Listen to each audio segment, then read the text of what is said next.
For most of us, there are only a few devices that we can use in order to provide these broad scans. If you were going to do a SWOT analysis today, where you're looking at the strengths, weaknesses, opportunities, and threats your company might be experiencing, a SWOT analysis, you would do that by going out and scanning what your competitors are doing and what consumers are doing and the news about emerging opportunities, etc. There's a way to do that in innovation that uses a similar four-quadrant approach. If you could divide the world artificially, I realize things will intersect across these boundaries, but if you could divide it into sociology or society, economics, science, and technology, what you'd have is four domains of insight that you could bring together. After doing your empathy, once you understand real needs, you can start to go out and put them into a much bigger context of supply and demand.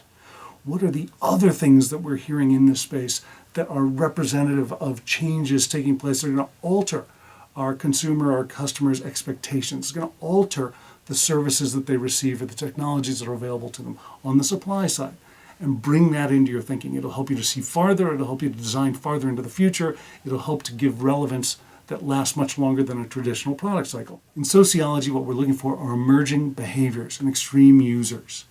A few years ago, Venmo was introduced. When you look for a social trend, for example, that might affect something you're looking at, one of them is that there has been this mass migration to urban centers. We're seeing in developed countries that there's some now slingshot effect where people are moving out of urban centers and back into kind of a close-in suburb.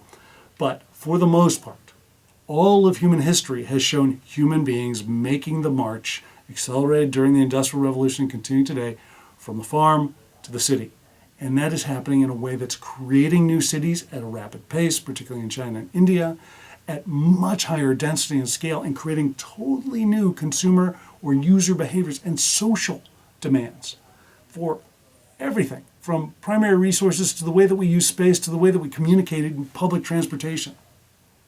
Another one is that individuals are becoming more self-reliant, that healthcare and aging and a number of other factors have caused us to create personalized solutions in order to optimize our own well-being, and highly customized. It's not as though we just rely on the good doctor telling us what to do anymore. We've got WebMD, and we've got Whole Foods, and we've got GNC, and we've got all these different things that are available to us to help us titrate our own medical solutions or healthcare treatments. And that's just one form of personalized self-care. There's also the transformation that's taking place in societies because of the advent of social media. Simply the ability to communicate through the internet and then communicate at scale through things like Twitter and Facebook and Instagram. It just goes on and on. WhatsApp. There's just a million ways for people to be able to communicate, to integrate, to actualize, to rally as a group. The Arab Spring happened as a result of Twitter being able to get people to rally to arms and come to a common location at a given time. That never before had been feasible. Or if it was always shut down by a central authority. No longer can that be done reliably. And so humans are democratizing power because they're democratizing their voice.